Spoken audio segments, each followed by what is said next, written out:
आज मैं आपके सामने ये बताने के लिए आया हूं कि कैसे कुचक्र रचकर, कैसे दुर्भावनापूर्ण तरीके से साजिश रचकर इस देश के बेटे, दिल्ली के बेटे अरविंद केजरीवाल को गिरफ्तार किया गया है। और कितनी बड़ी साजिश है, इसका एक एक करके आपके सामने मैं खुलासा करूंगा। जो मुख्यमंत्री दिल्ली के 2 करोड़ लोगों की शिक्षा के लिए, स्वास्थ्य के लिए, बिजली के लिए, पानी के लिए, माताओं बहनों को बस की फ्री यात्रा देने के लिए काम कर रहा है,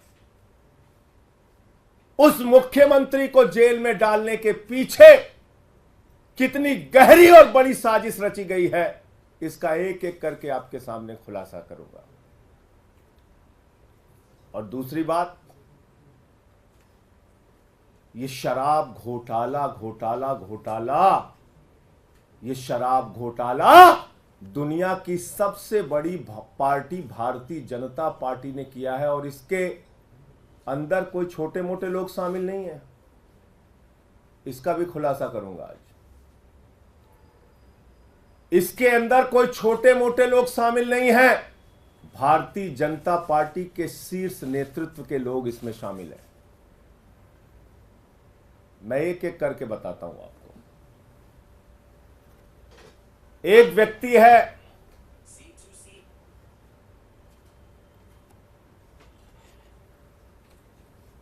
मंगुंटा रेड्डी, जिसने कुल 7 बयान दिए, कुल 3 बयान दिए। उसके बेटे राघव मंगुंटा ने 7 बयान दिए, बाप बेटे ने मिला के 10 बयान दिए। और इस 10 बयान को पीछे जब उनसे पहले पूछा गया, 16 सितंबर को पूछा गया, ईडी के द्वारा पूछा गया कि क्या आप अरविंद केजरीवाल से मिले थे, जानते हैं, तो उसने उसी बात की सच्चाई को उजागर किया। जो बात सच थी, उसने कहा हां मैं मिला था, लेकिन चैरिटेबल ट्रस्ट की जमीन के मामले में मिला था। लेकिन उसके बाद उसके बेटे को, राघव मंगुंटा को गिरफ्तार किया जाता है। राघव मंगुंटा को जेल के अंदर रखा जाता है, 5 महीने तक जेल में रखा जाता है। और तब वो अपना बयान बदल देता है। 16 सितंबर पर पहली बार कार्रवाई होती है मंगुंटा रेड्डी सांसद पर, रेड होती है 16 सितंबर 2022 को। और 10 फरवरी तक लगातार उसको कहा जाता है बयान दो, बयान दो, बयान दो केजरीवाल के खिलाफ। वो बयान नहीं देता तो 10 फरवरी को उसके बेटे राघव मंगुंटा को गिरफ्तार कर लिया जाता है। और 10 फरवरी से लेकर 16 जुलाई तक 7 बयान लिए जाते हैं राघव मंगुंटा के, मंगुंटा रेड्डी सांसद के बेटे राघव मंगुंटा के। कितने बयान? 7 बयान। 3 बयान बाप का, 7 बयान बेटे का। और उन 5 महीनों में जो 7 बयान वो देता है, उसमें भी पूछा जाता है 6 बयान में अरविंद केजरीवाल को जानते हो, अरविंद केजरीवाल ने कोई घोटाला किया है, अरविंद केजरीवाल पे कुछ बोलना है। उसने कहा नहीं नहीं नहीं, बिल्कुल नहीं। लेकिन 5 महीने की जेल के बाद वो टूट जाता है। और 7वां बयान 16 जुलाई को उसका होता है और वो बदल जाता है। वो वही साजिश का हिस्सा बन जाता है। 5 महीने के प्रताड़ना के बाद बदल जाता है और अरविंद केजरीवाल के खिलाफ बयान देता है। लेकिन हैरानी की बात सबसे ज्यादा यह है कि ये 6 बयान और बाप के 2 बयान गायब कर दिए जाते हैं। 5 महीने की जेल के दौरान दिए गए बयान, ईडी कहती है इस पर हमें भरोसा नहीं है और उसको रख लिया अनरिलाइड अपॉन डॉक्यूमेंट्स। यानी ऐसा बयान जो केजरीवाल के खिलाफ नहीं था उस पर की ईडी ने कहा हमें इस पे भरोसा नहीं है।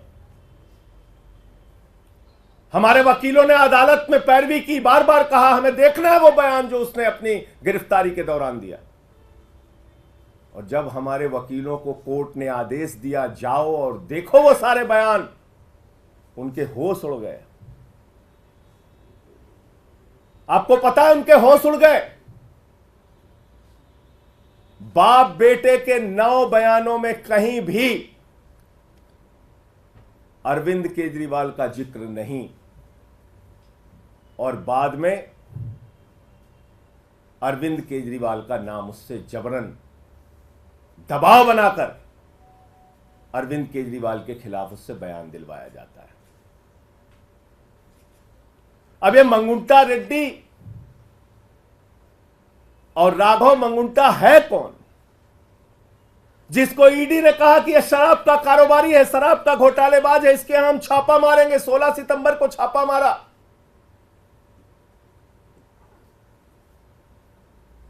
मैं चाहूंगा ये तस्वीर आप लोग जरूर ध्यान से देखिए।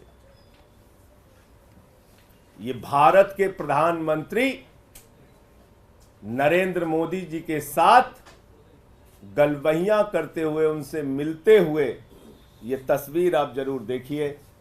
ये है मंगुंटा रेड्डी सांसद, जिनकी तस्वीर है भारत के प्रधानमंत्री के साथ। यह है मंगुंटा रेड्डी जिनकी तस्वीर है भारत के प्रधानमंत्री के साथ। 16 जुलाई जब यह हमारे खिलाफ बयान देता है, अरविंद केजरीवाल और के खिलाफ बयान देता है, अरविंद केजरीवाल और आम आदमी पार्टी को खत्म करने की भाजपा की साजिश में शामिल हो जाता है, तो 18 जुलाई को इसकी बेल हो जाती है। 18 जुलाई को इसकी जमानत हो जाती है। आप समझ पा रहे हैं इतनी बड़ी साजिश।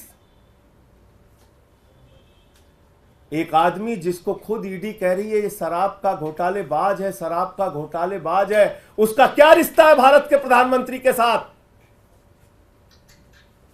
और इतना ही नहीं, आज की तारीख में वो टीडीपी से चुनाव लड़ रहा है और भारत के प्रधानमंत्री की तस्वीर लगाकर जनता से वोट मांग रहा है। मैं चाहता हूं वो भी आप दिखाइए। ये देखिए आप, इसको टीडीपी का टिकट मिला हुआ है, भारत के प्रधानमंत्री की तस्वीर लगाकर वोट मांग रहा है। जिसको भाजपा कहती है घोटालेबाज है, ये जिसको कहती है ईडी कि हम इस पे कार्रवाई करेंगे, हम इसको गिरफ्तार करेंगे, हम इसको जेल में डालेंगे, जब उसने केजरीवाल के खिलाफ बयान दे दिया तो वो नरेंद्र मोदी जी की तस्वीर लगाकर जनता से वोट मांग रहा है भारत के लोकतंत्र में। यह इस केस की सच्चाई देश के लोगों जान लो। आपके नेता अरविंद केजरीवाल के खिलाफ जो व्यक्ति बयान देता है यह है, और जो बयान छिपा लिया जाता है ईडी के द्वारा हमारे वकीलों के दबाव में, कोर्ट के आदेश के बाद जब वो बयान देखते हैं जाकर ईडी के दफ्तर पर, जिसको अनरिलाइड डॉक्यूमेंट में ईडी ने रखा, यानी कि ऐसा डॉक्यूमेंट जिस पे भरोसा नहीं है, शुरुआती सारे बयान जिस पे भरोसा नहीं है, वो बयान जो उसने सही सही बताया था उस पर कह दिया हम इस पे भरोसा नहीं, उसको छुपा लिया, बोले छुप जाओ बेटा। अब इसमें एक और ये है मंगुंटा रेड्डी सांसद, और यह है भारत के प्रधानमंत्री के साथ उनकी तस्वीर, और यह है वो चुनाव प्रचार कर रहा है, टीडीपी से चुनाव लड़ रहा है, और यह है भारत का प्रधानमंत्री। इस फोटो में सबसे ऊपर उनकी तस्वीर है, वोट मांग रहे हैं कि मोदी जी के नाम पे हमको वोट दे दीजिए।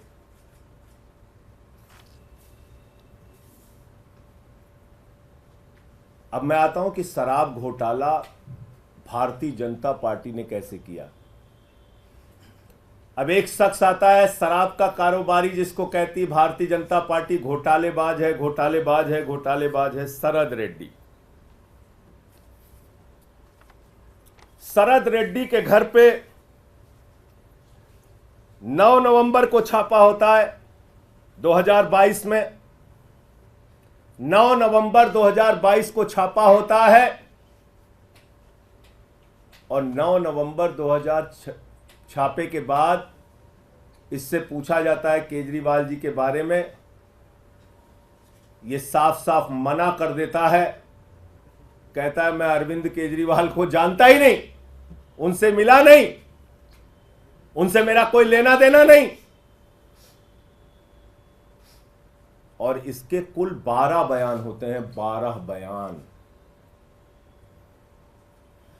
ध्यान से सुनिएगा, इसको बहुत जरूरी है, जानना जरूरी है कि दिल्ली के मुख्यमंत्री के खिलाफ कितनी बड़ी साजिश करके उनको गिरफ्तार किया गया। 9 नवंबर से लेकर इससे पूछताछ के दौरान इसको जो भी दबाव बनाया गया, इसने मना किया। फिर इसकी 10 नवंबर को गिरफ्तारी हो जाती है, 10 नवंबर को गिरफ्तारी हो जाती है। और 10 नवंबर की गिरफ्तारी के बाद इसने कुल 25 अप्रैल तक, यानी कि 6 महीने इसको जेल में रखा गया। इससे बार बार कहा गया बयान दो केजरीवाल के खिलाफ, बयान दो केजरीवाल के खिलाफ, इसने नहीं दिया। 12 बयान इसने कुल दिया, और 6 महीने के बाद जब इससे कहा गया बयान दो वरना जिंदगी जेल में सड़ जाएगी, बयान दो वरना जिंदगी जेल में सड़ जाएगी। अब वो कोई संजय सिंह तो है नहीं, वो शरद रेड्डी है, टूट गया। 25 अप्रैल को उसने केजरीवाल के खिलाफ बयान दिया।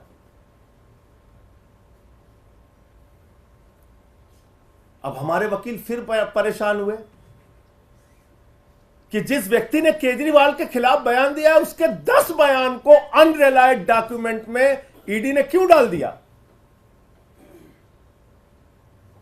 उन्होंने फिर कोर्ट में एप्लीकेशन लगाई, जांच के आदेश मिले। हमारे वकील गए, उन्होंने देखा, ईडी के दफ्तर में जांच के आदेश मिले, वकील गए, उन्होंने देखा, सारे 10 के 10 बयान पढ़े, वकीलों के होश उड़ गए।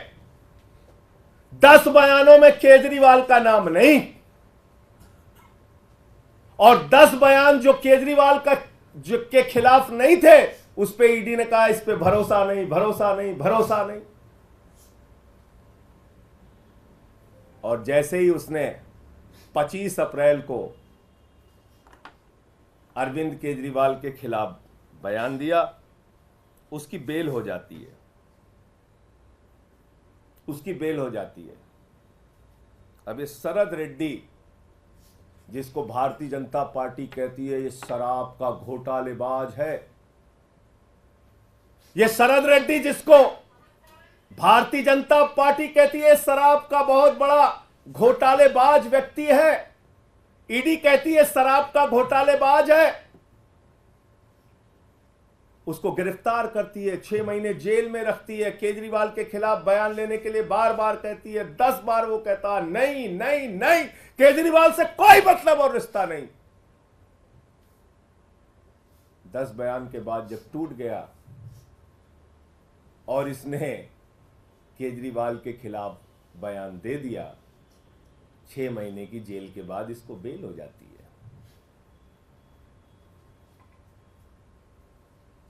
ये शरद रेड्डी कौन है? असली घोटाला शुरू हुआ ईडी के जांच के बाद। भारतीय जनता पार्टी का शराब घोटाला, और पहली पेशगी और नजराना भाजपाइयों को कब पहुंचा? 5 करोड़ रुपए का, 5 करोड़ रुपए का 15 नवंबर को पहली पेशगी और नजराना 5 करोड़ का पहुंचा, और कुल 55 करोड़ रुपए की रिश्वत, जिसको किंग पिन बताते थे, किंग पिन शरद रेड्डी, उस किंग पिन ने 55 करोड़ रुपए की रिश्वत भारतीय जनता पार्टी को दी। 55 करोड़ रुपए की मनी ट्रेल तो खुलेआम मिल गया, और वो मनी ट्रेल भी ऐसे पता नहीं चला, भारत के सर्वोच्च न्यायालय की कृपा से पता चला, जब उन्होंने कहा दिखाओ दिखाओ दिखाओ।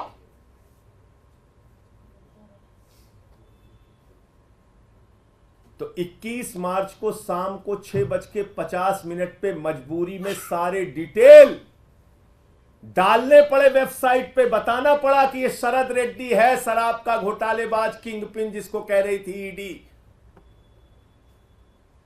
और जैसे ही 6:50 पे भारतीय जनता पार्टी के शराब घोटाले का खुलासा हो जाता है, 7:14 पर मुख्यमंत्री के दफ्तर पे, मुख्यमंत्री के घर पे छापा पड़ जाता है। क्योंकि आप मीडिया में चर्चा करते हैं, आम आदमी पार्टी मुद्दा उठाती कि भाई शराब का घोटाला तो बीजेपी ने किया है। 21 मार्च को शाम को 6:50 पे इसका खुलासा हो जाता है। 55 करोड़ रुपए की रिश्वत भाजपा ने ली है, इस बात का खुलासा हो जाता है। उस खबर से ध्यान हटाना है, जनता का ध्यान भटकाना है। पहुंच गए केजरीवाल के घर और 7:14 पे छापा मार दिया। कहा गया ईडी के अधिकारियों को, जाओ जल्दी, वरना तो हमारा घोटाला खुल गया है तो बड़ा गड़बड़ हो जाएगा। और 2.5 घंटे की पूछताछ में जो 10 सम्मन दे रही थी ईडी, और हम कह रहे थे आम आदमी पार्टी को एक खत्म करना चाहते हैं, अरविंद केजरीवाल को गिरफ्तार करना चाहते हैं, वो बात सच निकली और अरविंद केजरीवाल जी को 2 घंटे की पूछताछ के बाद गिरफ्तार कर लिया गया। तो असली बात यह है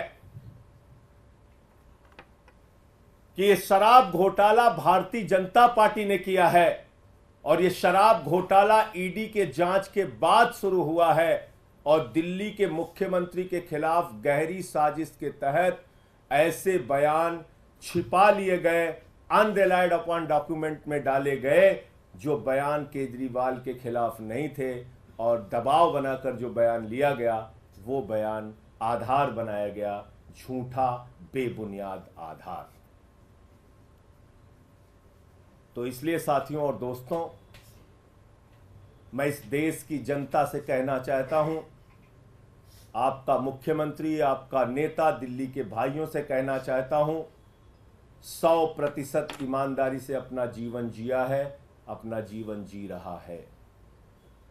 अरविंद केजरीवाल पर ना कोई दाग पहले था और न जीवन में कभी रहेगा। अरविंद केजरीवाल का गुनाह सिर्फ एक है कि वो दिल्ली के बच्चों को अच्छी शिक्षा के लिए काम कर रहे हैं।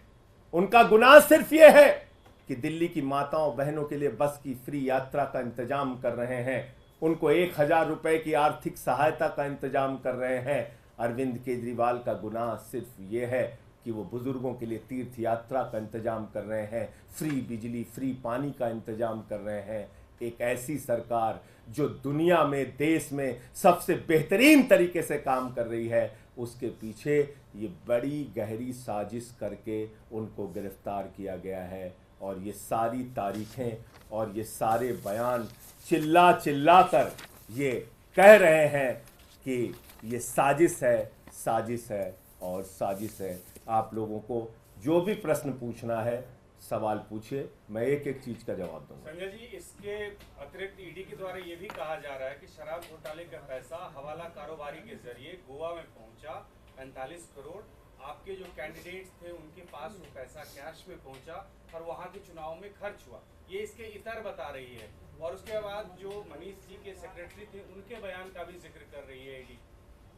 मनीष जी के सेक्रेटरी के बयान पर अरविंद केजरीवाल जी ने भी कोर्ट में अपना पक्ष रखा था।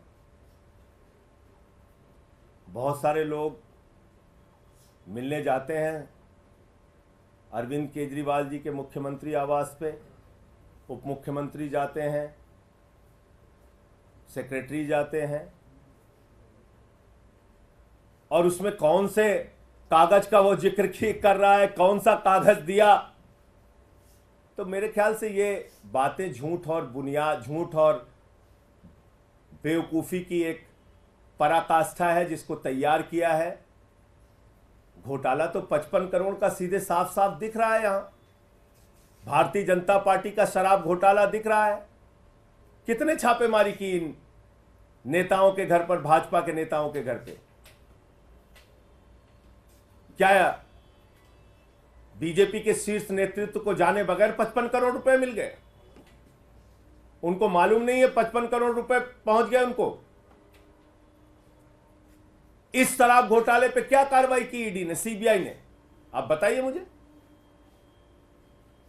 Goa election, Goa election, Goa election. जब मैंने आपको बता दिया जिन लोगों ने केजरीवाल का नाम लिया, कैसे लिया, कितने दबाव में लिया, और पहले क्या बोला, बाद में क्या बोला, ये सारा कुछ बता दिया, तो उसमें गोवा की कहानी तैयार करो कि जो कोई भी झूठी कहानी तैयार करो, इसका क्या लेना देना है? और कोई प्रश्न?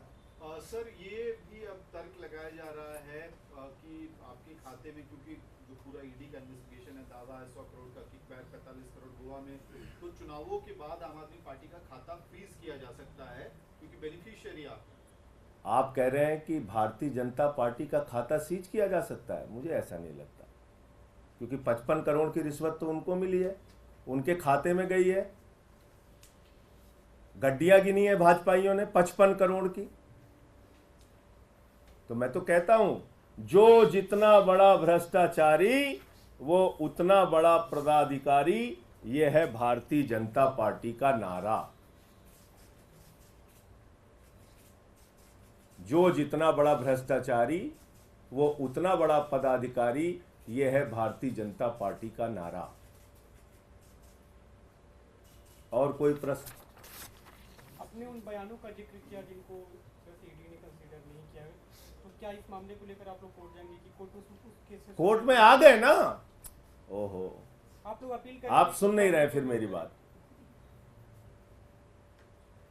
ईडी ने अपने बयानों की एक चार्जशीट बनाई और उन्होंने दिखाया, ध्यान से सुनिए, फिर से सुनिए, नहीं तो आप लोग गड़बड़ कर जाएंगे। ईडी ने अपने बयानों की एक सूची बनाई जिसमें उन्होंने कहा रिलायड अपॉन डॉक्यूमेंट, यानी ऐसे डॉक्यूमेंट, ऐसे कागजात जिस पे हमें भरोसा है, और अनरिलायड अपॉन डॉक्यूमेंट जिस पे हमें भरोसा नहीं है, और उसको छिपा के रख लिया। ऐसे अगर हिंदी की भाषा में, सरल भाषा में समझे, ऐसे बयान जिस पर ईडी ने, भाजपा ने, भाजपाइयों की साजिश ने, उनके षड्यंत्र ने भरोसा किया, और ऐसे बयान जिस पर उन्होंने भरोसा नहीं किया। और उसका खुलासा कैसे हुआ? उसको छिपा लिया। उसका खुलासा कैसे हुआ? जब हमारे वकील लोग अदालत में गए, उन्होंने कहा भाई हम देखना चाहते हैं कि जिन बयानों पर इन्होंने भरोसा नहीं किया, शरद रेड्डी के, राघव मंगुंटा रेड्डी के, वो बयान आखिर है क्या? अनरिलाइड में क्यों उसको रखा है? उस पर आपने क्यों रिलाई नहीं किया? तो पता चला उस पर रिलाई इसलिए नहीं किया क्योंकि वो शुरुआती बयान थे, और शुरुआती बयान में जब उसकी गिरफ्तारी नहीं हुई थी, या गिरफ्तारी के दौरान भी लगातार जो बाकी बयान लिए गए, उसमें बार बार उसने बयान तो दिया लेकिन अरविंद केजरीवाल का नाम नहीं लिया। और कुछ बयान तो ऐसे हैं जिसके तथ्य जब आप पढ़ेंगे तो आप हैरान हो जाएंगे। पूछा जाता है केजरीवाल जी से मिले, केजरीवाल जी को जानते हैं? नहीं जानते हैं, नहीं मिले। बाद में कहानी तैयार की जाती है। अब ये क्लियर हो गया, मैं फिर से दोहराऊं। सर, कल एलजी ने भी एक चिट्ठी लिखी है गृह मंत्रालय को, उसमें कहा है कि तमाम जो केस कोर्ट को भेजे जाते हैं आम आदमी पार्टी सरकार की तरफ से, इसमें शराब नीति वाला मामला भी है, गुमराह किया जाता है कोर्ट को, कोर्ट का वक्त बर्बाद किया जाता है। देखिए भाई, एलजी साहब कैसे काम करते हैं ये एक सर्वविदित सत्य है। वो किसी ऊपर के डायरेक्शन लेके काम करते हैं, उस हिसाब से अपना काम चलाते हैं। जो घोटाला रहेगा उस पे घोटाला। अब इस पे क्यों नहीं चिट्ठी लिखी एलजी साहब ने? 55 करोड़ रुपए की खुलेआम रिश्वत, रंगदारी जिसको कहा जाता है यूपी बिहार के भाषा में, रंगदारी खाई है भाजपाइयों ने। पहले नजराना पेशगी लिया 5 करोड़ का, फिर अलग अलग किस्तों में 55 करोड़ की रिश्वत ली। 55 करोड़ की रिश्वत बगैर प्रधानमंत्री की जानकारी के ले ली गई, बगैर नड्डा जी के जानकारी के ले ली गई, बगैर अमित शाह जी के जानकारी के ले ली गई। 55 करोड़ की रिश्वत, और रिश्वत तो छुपी हुई थी। वो तो सर्वोच्च न्यायालय का धन्यवाद दीजिए कि उन्होंने कहा तुम्हें जग जाहिर करना पड़ेगा कि कहां कहां से कितना पैसा खाया। तो बताइए, क्या एलजी को इस पे चिट्ठी नहीं लिखनी चाहिए कि एक शराब घोटालेबाज जिसको ईडी ने कहा कि वो किंगपिन है, ईडी ने उसको गिरफ्तार किया, उसने 55 करोड़ रुपए की खुलेआम रिश्वत भारतीय जनता पार्टी को दी। पूरी की पूरी भारतीय जनता पार्टी सर से लेकर पांव तक शराब घोटाले में डूबी हुई है। उस पर चिट्ठी नहीं लिखनी चाहिए एलजी साहब को? तो मैंने तो बता दिया अब आपको, इसमें कुछ डाउट तो बचा नहीं कि कितनी गहरी साजिश रची गई। और सवाल हो बताइए। इससे थोड़ा हटके कल देखा गया था कि सुनीता केजरीवाल जब पीसी कर रही थी तो 3 फोटोज लगे हुए थे भगत सिंह, बाबा साहेब अम्बेडकर के साथ केजरीवाल। सर, इसमें सवाल ये है कि भगत सिंह के ग्रैंडसन ने, यदवेंद्र संधू ने इस पे आपत्ति जताई है, कहा कि राजनीतिक पार्टियों को इस तरह से फोटो नहीं लगानी चाहिए, उन्होंने अपना जीवन देश के लिए कुर्बान किया। तो आप कह रहे हैं कि भारतीय जनता पार्टी का कोई नेता हो या देश का कोई भी नेता हो, मैं अपनी फोटो क्या देश के महापुरुषों के साथ नहीं लगा सकता? क्या देश बाबा साहब डॉक्टर भीमराव अंबेडकर जी के साथ, शहीद आजम भगत सिंह जी के साथ आप लोगों की फोटोएं नहीं होती हैं? लोग तो जाके शहीद आजम भगत सिंह की जहां तस्वीर देख लेते हैं वहां सेल्फी लेते हैं, उनके स्टैचू पे जाके सेल्फी लेते हैं, उनके साथ फोटो डालते हैं, नेताजी सुभाष चंद्र बोस के साथ फोटो डालते हैं, बाबा साहब के साथ फोटो डालते हैं। यहां तक कि अपने चुनाव प्रचार में भी नेता लोग फोटो डालते हैं महापुरुषों के साथ, क्रांतिकारियों के साथ। इसमें मुद्दा क्या है, सवाल क्या है, मुझे बताइए ना। अरविंद केजरीवाल हमारी पार्टी के मुखिया हैं और उनकी तस्वीर अगर शहीद आजम भगत सिंह जी के साथ है या बाबा साहब जी के साथ है तो ये अधिकार हर एक नागरिक को है कि वो महापुरुषों के साथ अपनी तस्वीर लगा सकता है। इसका मतलब ये नहीं हुआ कि हम उनके पदचिन्हों पर चलने का प्रयास कर रहे हैं। इसका मतलब ये थोड़ी है कि हम अपने आप को दावा कर रहे हैं, अपने आप से हम अपने आप को बहुत बड़ा समझ रहे हैं। नहीं, हम उनके वो हमारे लिए अनुकरणीय है, प्रार्थनीय है। हम उनके पदचिन्हों पे चलने का प्रयास कर रहे हैं।